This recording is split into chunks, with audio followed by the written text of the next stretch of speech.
Buen día. En nombre de Bnei Venezuela y ASOBEP, con quien tengo el gusto y honor de estar acompañada hoy con la licenciada Sol Ángel, quien es la secretaria científica de ASOBEP, y con nuestros miembros de la Fraternidad Hebrea Bnei Brit, queremos darle la cordial bienvenida al Cineforo de la película La Carga Más Preciada. Queremos aprovechar y darle las gracias al señor Ramsés Blanco de Cines Unidos por hacer que esto sea hoy realidad. Igualmente queremos pedirles que por favor mantengan los celulares en modo vibrar en silencio para no interrumpir la película, y que una vez termine la película iremos directamente al foro, ¿ok? Para tratar de que nos rinda más el tiempo. Quisiera aprovechar y presentar de una vez a los panelistas del foro. Tenemos a la doctora Carmen Brand, que no la veo. Bienvenida, doctora, muchas gracias. Quien es psicoanalista de la Asociación Venezolana de Psicoanálisis, ASOBEP. Y tenemos al profesor ingeniero Tomás Ossers, quien es presidente del Comité Venezolano de Yad Vashem, director de la Fraternidad Bnei Brit de Venezuela, hijo de padres sobrevivientes del campo de exterminio de Auschwitz y de los campos de concentración de Terezin, Mauthausen, Gusen y Gunskirchen, incluyendo 2 marchas de la muerte. Su madre es también sobreviviente del campo de Terezin. Queremos además nuevamente agradecerles por la presencia y que la película de hoy sea un mensaje que llevemos siempre en nuestro día a día y que nos sirva de reflexión para que el mundo sea cada vez mejor. Gracias. A la doctora Carmen Brand, por favor, y al ingeniero Tomás Ossers para que comiencen con el foro del día de hoy. Bueno, buenas tardes. Muy agradecida de contar con la presencia de todos ustedes hoy domingo para conversar acerca de una película maravillosa. Yo diría, sin temor a equivocarme, que tan maravillosa como difícil, porque bajo esta presentación animada puede engañar en cuanto a la profundidad de su contenido para el que yo no tengo todas las respuestas, tengo algunas, y espero que en la conversación que vamos a tener podamos profundizar, aunque aquí tenemos un enemigo silencioso que es el tiempo. No tengo casi tiempo. Eso me va a llevar a pecar un poco de superficial porque tengo que ser breve y muy precisa. En ese sentido, después de haber visto la película varias veces, escogí 3 temas, 3 vértices que en modo alguno le hacen honor a la profundidad que esta película merece. Pero bueno, voy a intentarlo. El primero de ellos, porque esta película así lo ofrece, es el que tiene que ver, desde donde yo puedo verlo, por supuesto, con todo lo bueno y todo lo malo que tiene el ser humano, en todas las épocas además, porque si algo nos permite mirar esta película es su vigencia. Lamentablemente no podemos hablar de algo del pasado. En todo lo bueno y todo lo malo que está en el ser humano, que podemos mirarlo, encuentro el primer punto en el personaje de la leñadora. La leñadora representa toda la bondad, la inmensidad de un corazón generoso que sin mirar para los lados acoge la posibilidad de criar una niña.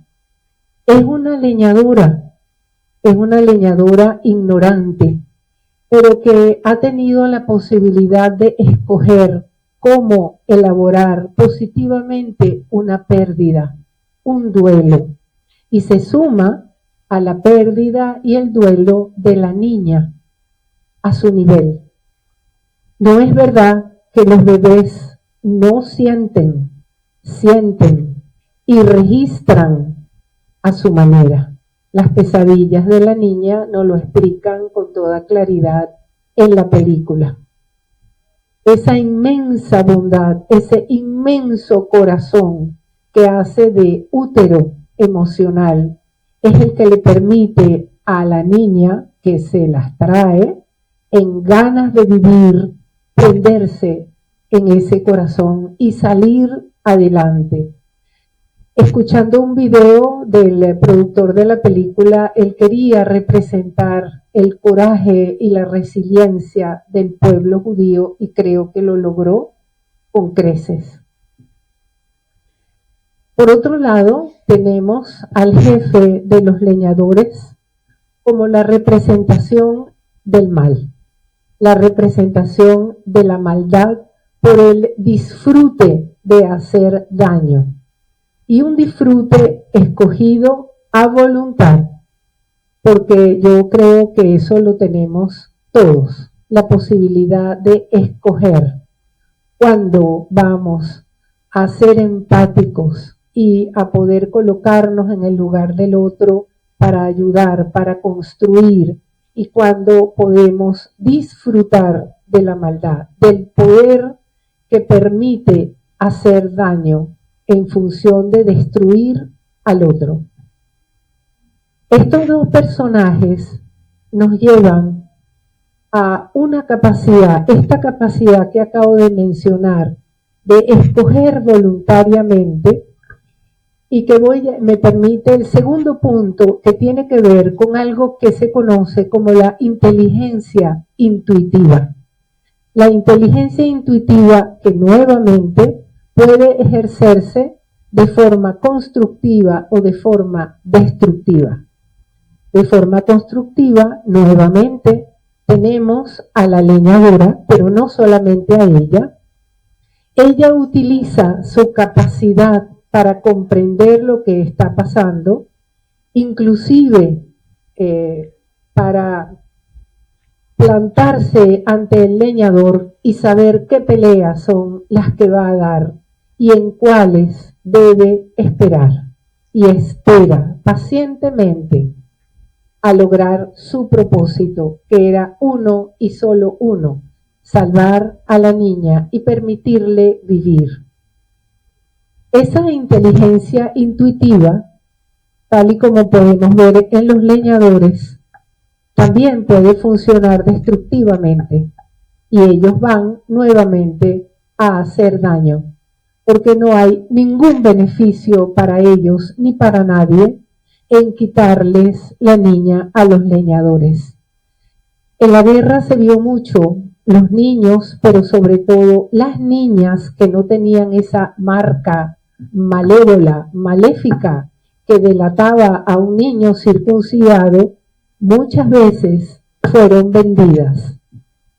Algunas se pudieron recuperar, otras no.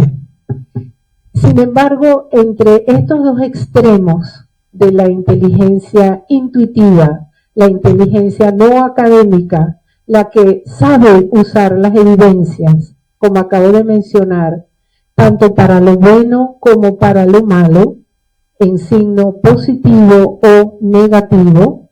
En el primer caso, enraizada esta inteligencia intuitiva en el amor, y con signo negativo, enraizada en el odio, en esta inagotable capacidad para odiar. Tenemos en el medio la inteligencia intuitiva del leñador. Este es un leñador que cumple con ese dicho de que perro que ladra no muerde. Y es una inteligencia intuitiva basada en un prejuicio que cuando está enraizado en el odio puede ser infinitamente destructivo, es el que lleva al fanatismo. Pero en el caso del leñador, del esposo de la leñadora, está enraizado en la ignorancia, no en la maldad. Por lo tanto, cuando la leñadora muy hábilmente le coloca la mano en el corazón de la niña, la evidencia comienza a hacer su trabajo, un trabajo que cuando nosotros podemos verlo en terapia es maravilloso, que es el de la transformación. Lo que es un conocimiento destructivo, negativo, con signo menos, se convierte en una oportunidad de cambio, de construcción, de transformación, como ocurre con el leñador. El leñador se va derritiendo ante la evidencia y las escenas a donde la mano que colocó en el corazón de la niña comienza a latir, le permiten transformar la creencia de que los desalmados sin corazón tenían corazón. Las palabras en francés son hermosísimas, los sin corazón con corazón. Es asombroso cómo el ser humano se puede dejar manejar por este tipo de prejuicio y convertirlos en una ideología destructiva. Y también tenemos al ermitaño. El ermitaño representa una apariencia grotesca que esconde también una inmensa bondad. ¿Cómo se va a usar esta capacidad? ¿Cómo se van a usar las evidencias que pueden indicar que uno está equivocado? Esto me lleva al tercer punto, que es el uso que se le va a dar a la verdad. Verdades profundamente dolorosas, verdades que, como nos lo muestran el personaje del papá de la niña, del médico y la niña, han vivido una situación realmente devastadora, una situación inmensamente destructiva, de la que nosotros en el mundo mental llamamos traumas. Sin embargo, la película nos muestra cómo se puede resurgir de una situación indescriptiblemente dolorosa y además abrumadoramente injusta. El que ha sufrido un trauma ya no puede sufrir más. El dolor en el que ha vivido le hace creer, como a este médico que cae desplomado en las vías férreas, que ya no puede más, que es imposible continuar. Sin embargo, en el pueblo judío encontramos una y otra vez la capacidad para resurgir, la capacidad para levantarse y transformar la adversidad en un logro.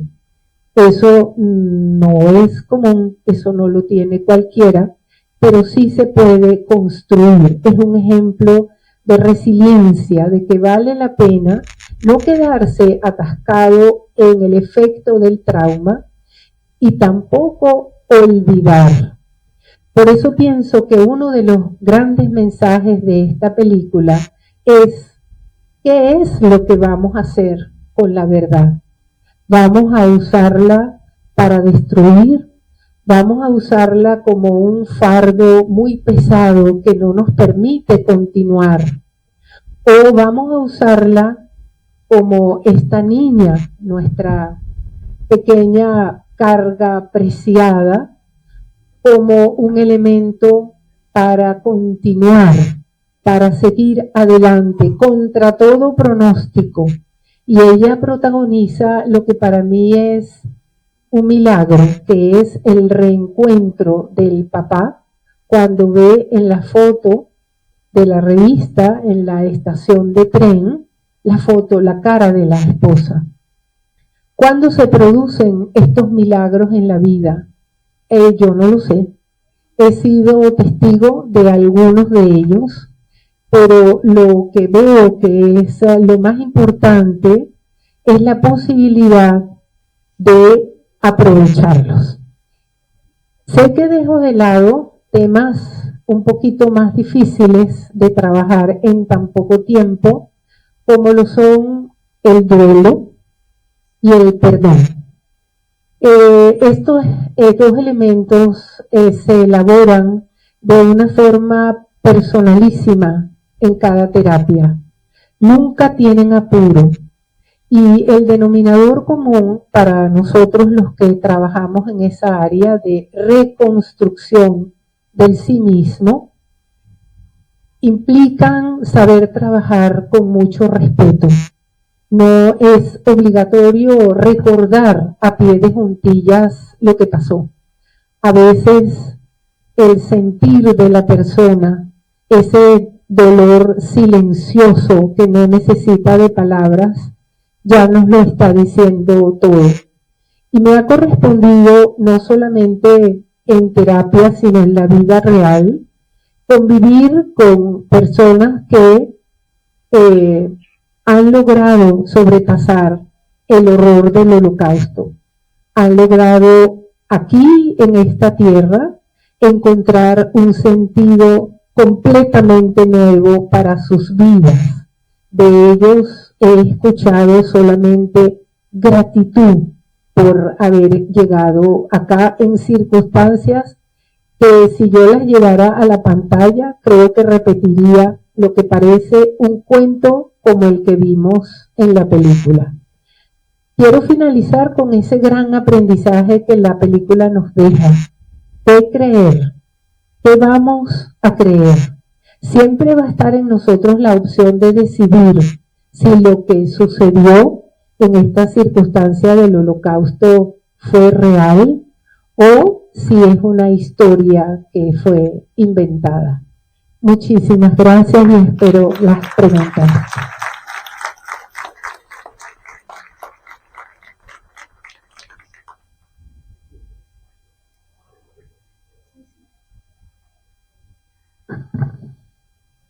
Bueno, buenas tardes. Yo primero me tengo que recobrar un poquitico del impacto que me produce la película, como hijo de sobreviviente. Esta película la vi 3 veces. La vi la primera vez cuando me dijeron que había posibilidad de hacer un foro de esta película. Lloré. Luego la vi por segunda vez para afinar lo que les iba a decir. Lo tengo aquí escrito. Lo tengo escrito porque me causa mucho dolor y a veces me es difícil hablar. Lloré por segunda vez y lloré más que la primera vez. Hoy la vi por tercera vez y hoy lloré aún más. Y me preguntaba a mí mismo, ¿y por qué hoy estoy llorando más que los otros días? Y encontré la respuesta. Y la respuesta son ustedes. Porque estamos transmitiendo lo que nuestros padres, abuelos vivieron, para que otros sepan lo que ahí pasó, para que sepan que eso no debe volver a pasar. Y por eso lloré tanto, porque se le está transmitiendo a ustedes. Y ustedes ahora se convierten en testigos de lo que ahí pasó. No voy a leer, porque no puedo. Pero sí voy a hacerme los comentarios que de alguna u otra forma están plasmados en el papel. Lo primero que quiero hacer ver es que nuestro padre no está vivo, ya falleció. Pero si él hubiese estado vivo y nadie me hubiese dicho nada, yo hubiese pensado que esta película la escribió él. Así, es tan parecido a lo que él nos contó desde que nosotros teníamos uso de razón, que decía, caramba, esta película refleja lo que él nos contaba. ¿Qué nos contaba y qué nos daba una conexión directa con la película? No puedo hablar de toda la película, pero voy a extraer algunos puntos de esa película. Lo primero, ¿cómo empieza la película? Un invierno horrible.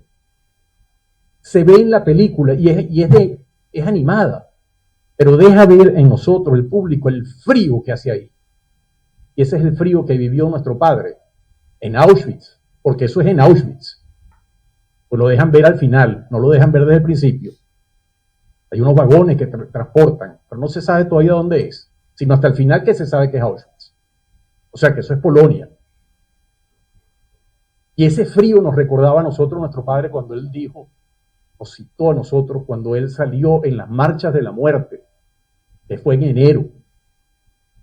Salió a Mauthausen, muy mal vestido,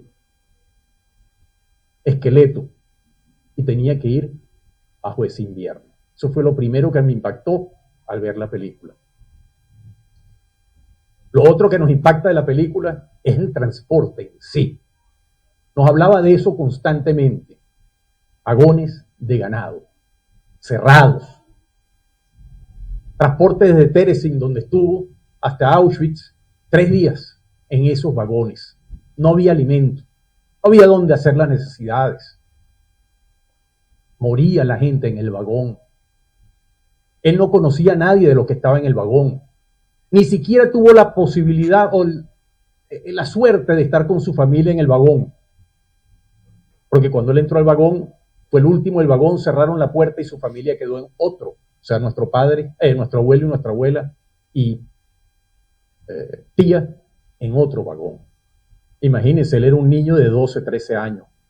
¿Qué puede pensar un niño de 13 años en un vagón que no tiene ni idea a dónde va? Eso también nos impactó de la película. Lo otro que nos impacta de la película es las últimas escenas de Auschwitz. Las chimeneas. Las chimeneas. Cuando nuestro padre llegó a Auschwitz, se baja del vagón y le pregunta a los demás que están presentes, ¿dónde estoy? ¿Qué es esto? No tiene ni idea dónde está. Y los que están al lado le dicen, ¿tú ves esa chimenea? Por ahí vas a salir tú los próximos días. Ese fue el recibimiento de nuestro padre en Auschwitz. Y eso es lo que nos transmitió a nosotros de chiquito. Esa era nuestra vida de pequeño. Nuestra vida fue distinta en casa. No era como la de los demás compañeros del colegio. Yo lo digo siempre. En nuestra casa, 3 cosas se hablaban. Y se repetían. Antes de la guerra, durante la guerra y después de la guerra. Cuando terminábamos, empezábamos otra vez. Antes de la guerra, durante la guerra y después de la guerra. La niña que lanzan por el vagón. Una conexión directa con la familia. ¿Por qué? Porque nuestra madre, Dorit Ossers, no está ya con nosotros. Ella entró en el campo de Terezín con 6 años. Una niña que, como decía también Trudy Spira, sobreviviente también de Auschwitz, le quitaron su infancia, no tuvo infancia. Una niña de 6 años en un campo de concentración. Nuestro abuelo, viendo que estaban por la parte de afuera del campo, estaban transitando camiones, tomó a nuestra madre y la arrojó por encima de la alambrada para afuera. Eso nos conecta con esta película. Se salvó. Luego saltaron ellos también. Pero una conexión directa. Nuestra madre pesaba en aquel momento 28 kilos. Tenía 9 años. Tuvo 3 años en el campo. Y así podemos ir siguiendo, relatando distintos episodios de esa película que nos conectan con nosotros. Hay una escena en donde el padre se ve que tiene 2 hijos, ¿verdad? O 2 niñas. Bueno, o 2 hijos, no sabemos si la otra es niño o niño, pero tiene 2, correcto, que se deja ver en la película. Él toma una y la lanza por el vagón para afuera, sin saber qué va a pasar. Pero su instinto era, eso a lo mejor la conduce a salvarse. Y de hecho fue así. ¿Por qué nos conecta con la familia una vez más?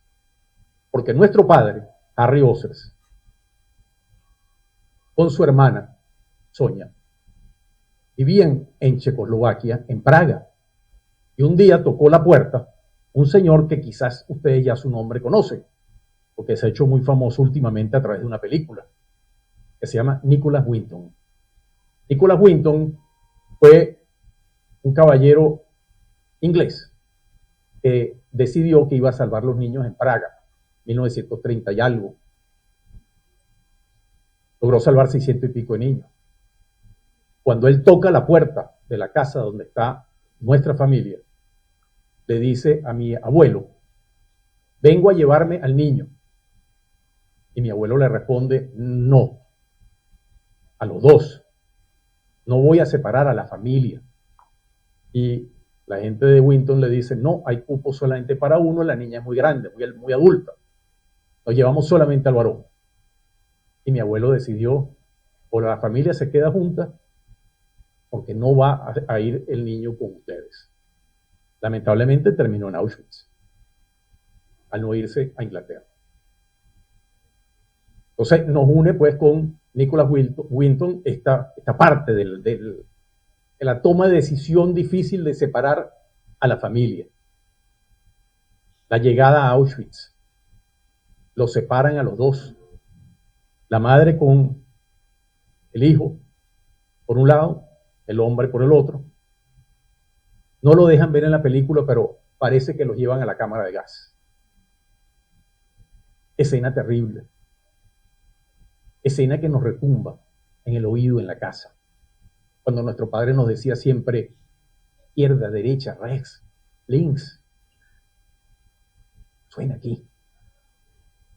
Yo, particularmente, cuando oía los trenes aquí, las primeras escenas de los ferrocarriles, me recordaba que yo, de chiquito, cuando nuestros padres nos contaron lo de los ferrocarriles, los transportes, yo no quería Europa.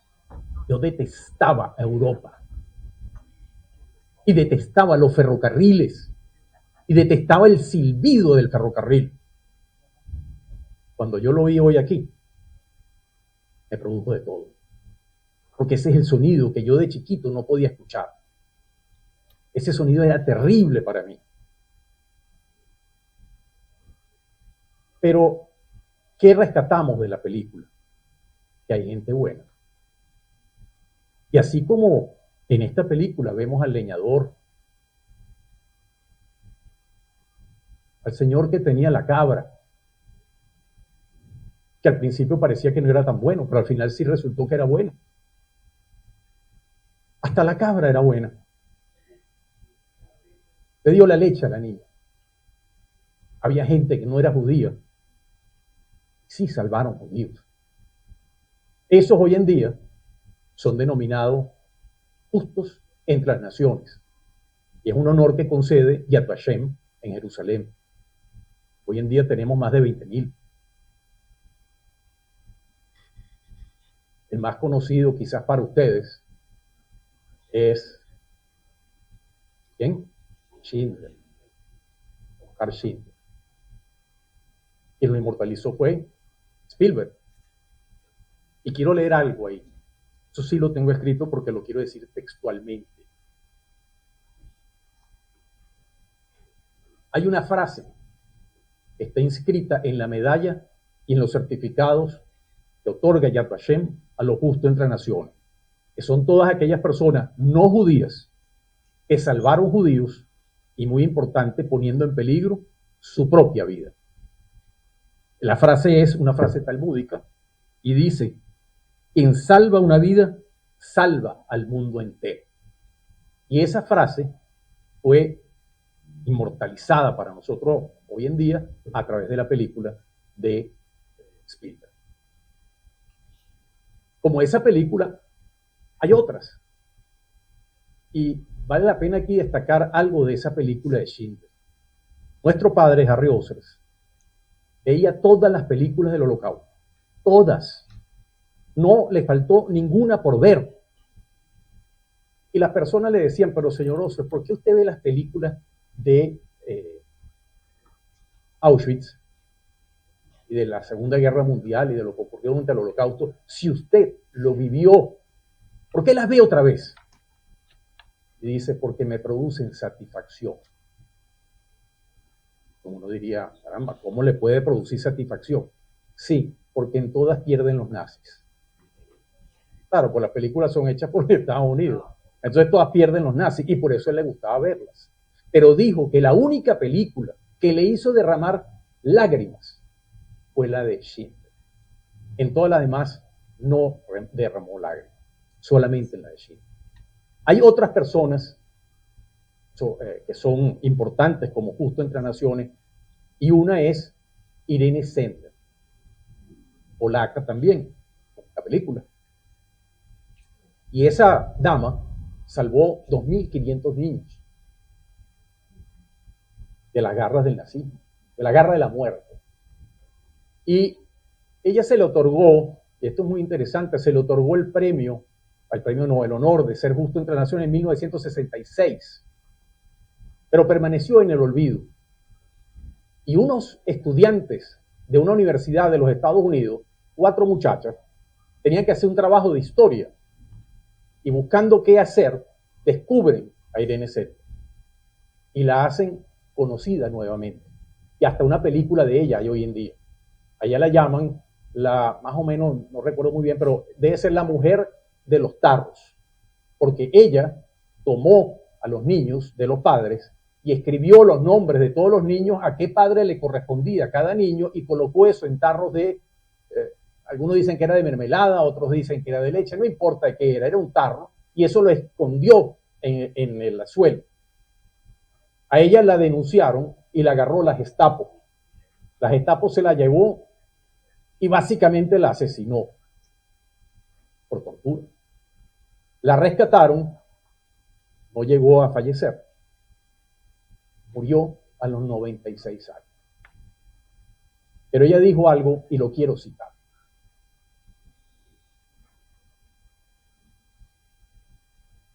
Esto es un episodio de su vida que yo quiero que la conozcan. Irene toma a un bebé llorando en sus brazos. Le da la espalda a la madre, histérica, y se aleja en la noche.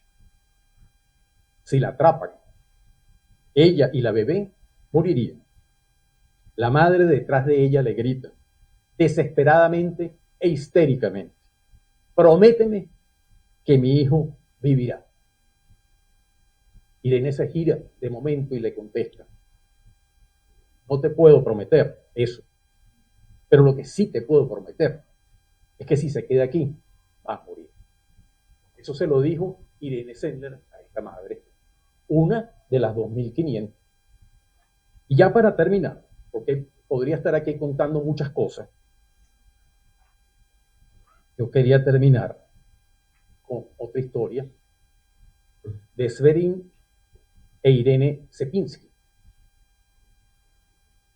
También polacos, fueron reconocidos Justos entre Naciones por su valentía al salvar vidas judías en tiempos de extremo peligro. Romana Kalinska fue la persona salvada.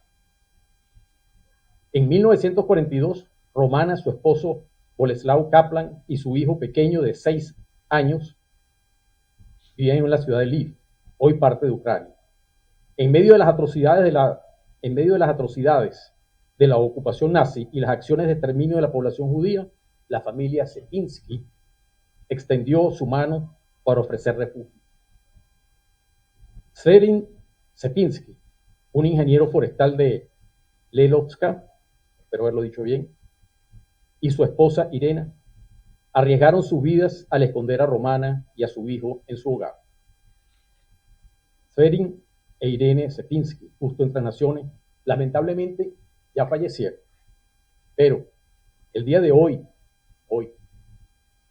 tenemos el gran honor de tener presente entre nosotros a su nuera, la señora Jadwinka Szczepińska, profesora de la universidad, quien en una oportunidad nos pudo mostrar el documento original que permitió a sus suegros obtener la distinción de Justo entre Naciones, así como la medalla y certificado que otorga Yad Vashem. Yo le voy a pedir, por favor, que se levante.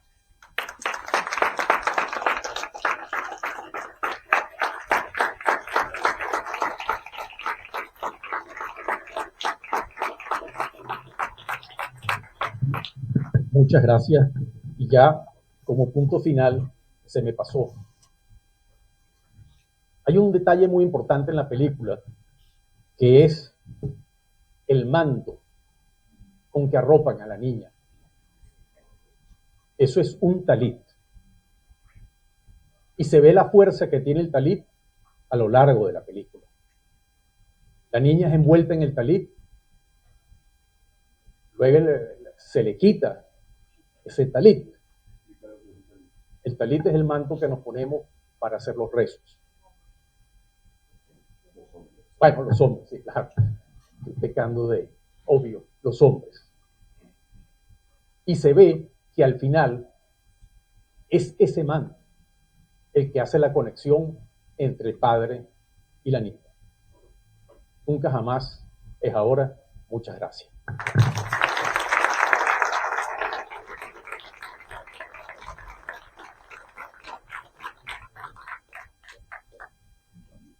¿Alguien desea hacer alguna pregunta?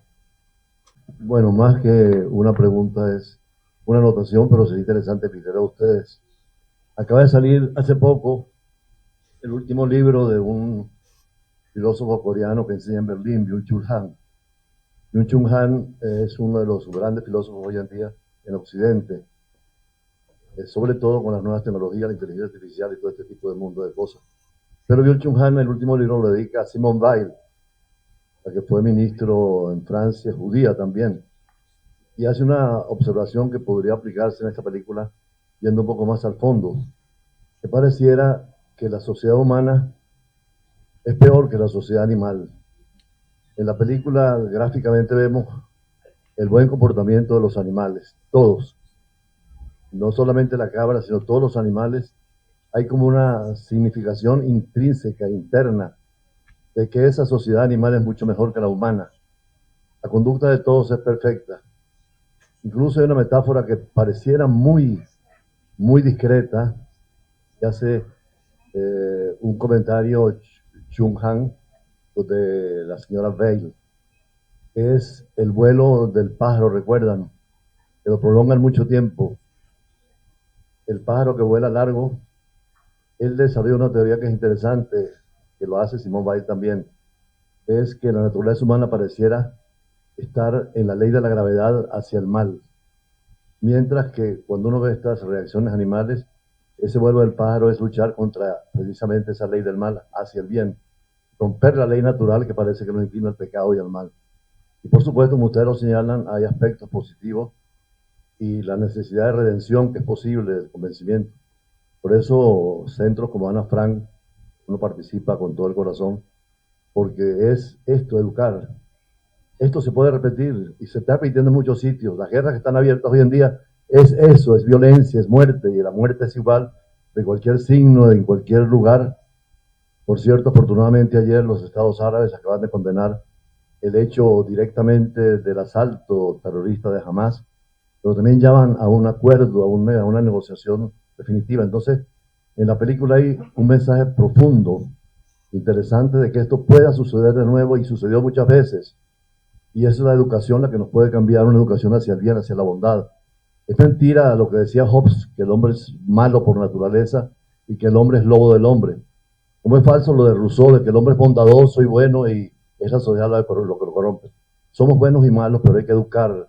Y creo que en la película, en el fondo, como tú decías también, es que cuando la veamos o la hacen ver, allí está el mal retratado de una manera dura. Y la bondad, que es la de la madre, y como decía alguien, de la cabra, como decías tú, en la bondad de todos los que son allí, el perro, la bondad del perro es extraordinaria. El ciervo que observa todo aquello, pareciera un lenguaje indirecto de que ojalá, como decía Nietzsche, mientras más conozco a mi perro, mientras más conozco a mi perro, mientras más conozco a mi perro, a los hombres, quiero más a mi perro. Hay un poquito esa situación. El mundo está hecho para el bien, la bondad, los árboles crecen y mueren tranquilamente, los animales también, pero el hombre nos deforma, estas ideologías totalitarias, estos pensamientos. Es lo único, por eso creo que el mensaje final, y creo que en la lista nuestra lo dijo y también lo dijiste tú, es la educación, y es lo que está haciendo. Precisamente este foro es parte de esa educación. Muchísimas gracias y nos seguimos un comentario. Quiero darles gracias a la UNEIBRI, no solamente por esta tremenda presentación, sino porque creo que dos personas, como la doctora Carmen Brandt y los hermanos Ossers, no pueden ser superados en la exposición que han hecho. Y creo que nos quedamos muy cortos para poder escucharlos. Así que quiero pedirles formalmente la posibilidad de tener una próxima reunión para que puedan hablar en lo posible. Y cuando hablo de poder hablar, ¿a qué me refiero? Al igual que tú, Tommy,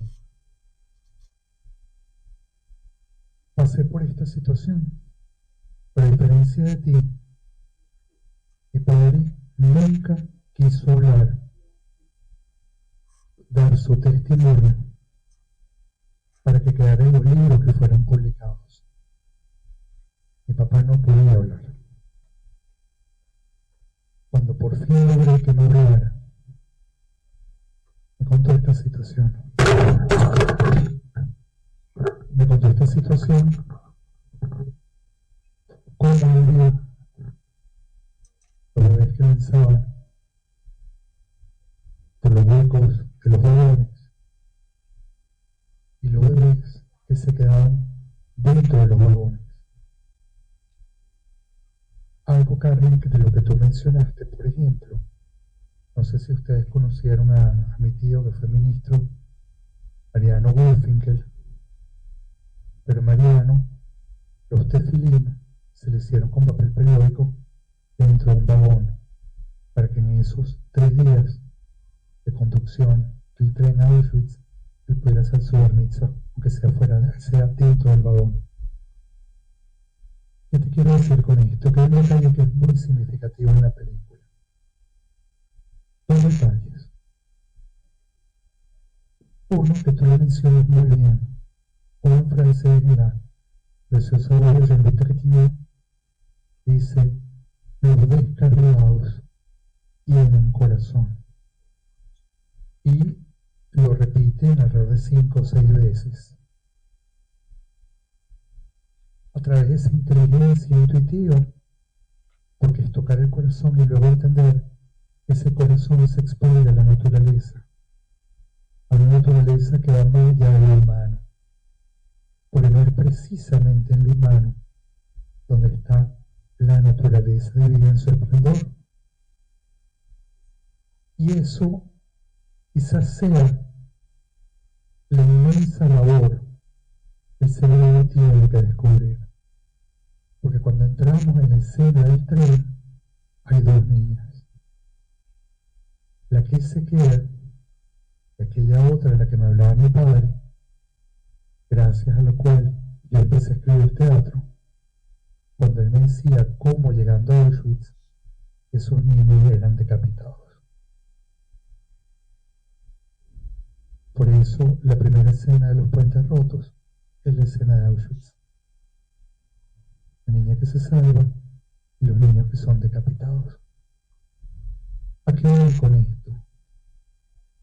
Algo que creo que es fundamental, que lo tenemos que tomar hoy en cuenta, que no estamos viviendo en un mundo real, estamos viviendo en un mundo de fake news, y lo estamos viendo en Instagram cuando estamos viendo madres con 3 brazos que sostienen a un niño. Eso lo podemos ver hoy en día en cualquiera de los Instagram que están saliendo.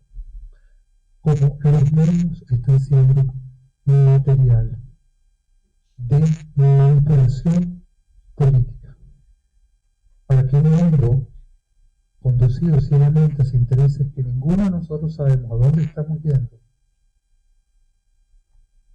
caiga en este tipo de manipulaciones hechas por los fake news. Pero yo quisiera saber si aquellos que defienden hoy en día dicen que Hamas y Gaza son lo mismo, están al tanto de que probablemente un alto porcentaje de la población de Gaza están en contra de lo que Hamas está haciendo. Gracias.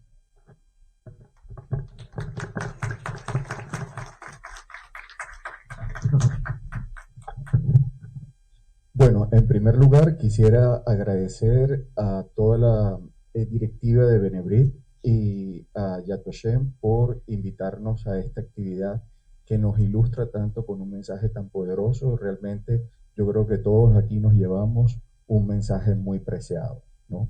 Por una parte. Y por la otra, yo solo quisiera destacar algo extraordinario que me impactó muchísimo de la película y fue las oraciones que vimos cuando la leñadora oraba con una fe, pero increíble, a Dios, pidiéndole que se acordara que ella no había sido madre y que cualquier carga que ella pudiera recibir, pues iba a ser muy bien recibida por ella, ¿no? Vemos allí una extraordinaria fe y un corazón totalmente dispuesto a Dios para eso. En segundo lugar, se destaca en la película la condición analfabeta y sin educación y nunca tuvo instrucción esta leñadora. O sea que es una fe innata, una fe natural que fue inculcada, obviamente podemos pensar que de sus padres, pero una fe valiosísima que en todo momento Dios escucha las oraciones del corazón contrito y del corazón que lo busca de corazón, lo busca con sinceridad y con verdad. Y lo último fue la extraordinaria oración que ella hace en el momento de la sepultura del segundo hombre que la cuida y la protege, que es el quien le ofrece la leche de la cabra. Pues en todo momento, en estos dos episodios de oración de esta leñadora, podemos ver cómo Dios responde las oraciones de los justos y los milagros que todo este gran mensaje de la película ocurre no solamente en el pueblo de Israel, sino todas las personas que oran con fe a Dios.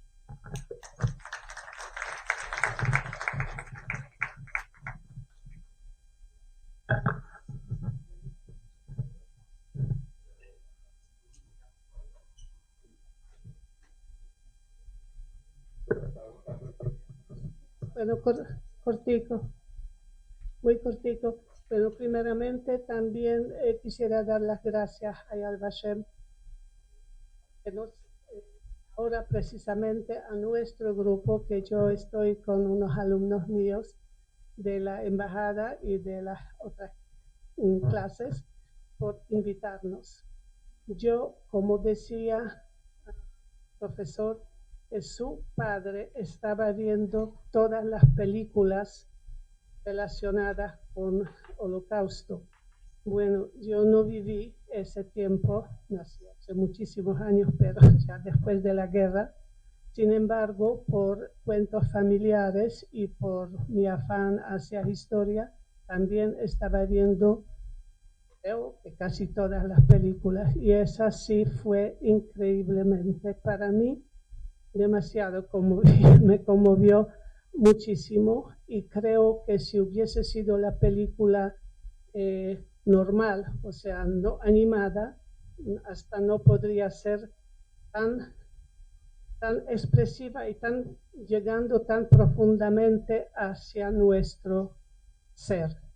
Entonces, muchísimas gracias por eso. Y otro mensaje, creo que más ya fuera de lo contenido de la misma película, pero lo que sale al final, que se puede decir que tantos años que han pasado después de la guerra y siguen apareciendo películas. Entonces ese lema que dice, que ya fue una vez mencionado, que no se puede y no se debe olvidar, es siempre válido.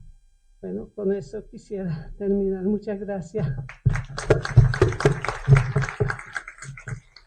Lo que puedo agregar a todo esto es que los negadores del Holocausto estarían dispuestos que vuelva a suceder. Eso es algo que nos tiene que hacer reflexionar a cada uno de nosotros. Depende de la gente de bien que este mundo que tenemos patas para arriba pueda regresar a tener un mundo normal y humano.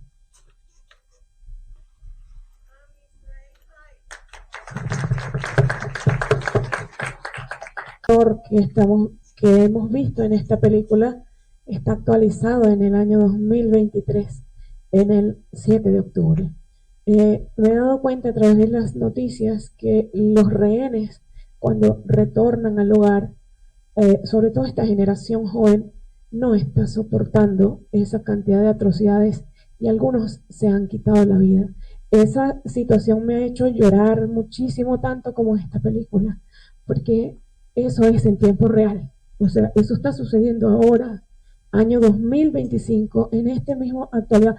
Esos rehenes están padeciendo ese mismo horror y lo que me preocupa es que no están resistiendo. Vemos que hay una juventud en esta generación que no está soportando y me gustaría estar, no sé, al menos informada si ustedes tienen alguna herramienta para apoyar de lejos, de cerca, o si eso llega a ocurrir en nuestros países, cómo apoyar a esta juventud que no está resistiendo esa cantidad de atrocidades. Gracias. Bueno, tú eres participante del seminario de cultura judía, eres muy activa. Este jueves tenemos el cierre de la segunda fase y vamos a sentarnos a diseñar planes estratégicos para poder difundir mejor lo que está sucediendo, luchar contra, en el mundo de comunicación, donde la comunicación que nos llega es totalmente tergiversada y apoyada diferentes acciones que uno ni siquiera sabe a dónde nos quieren llevar.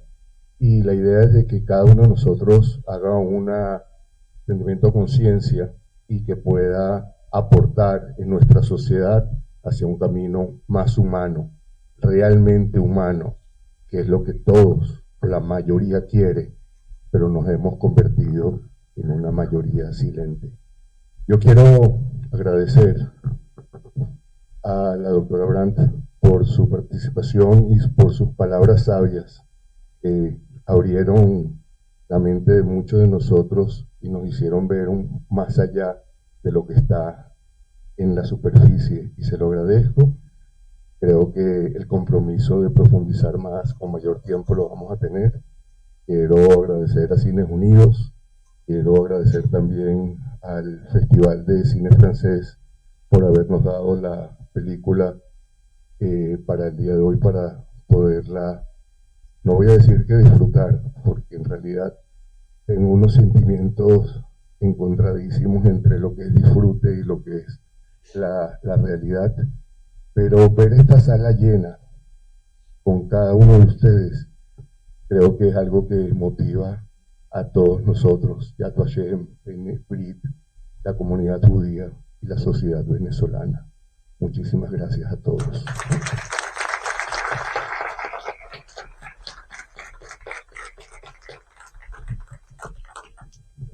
Estén pendientes para las próximas actividades. Muchísimas gracias.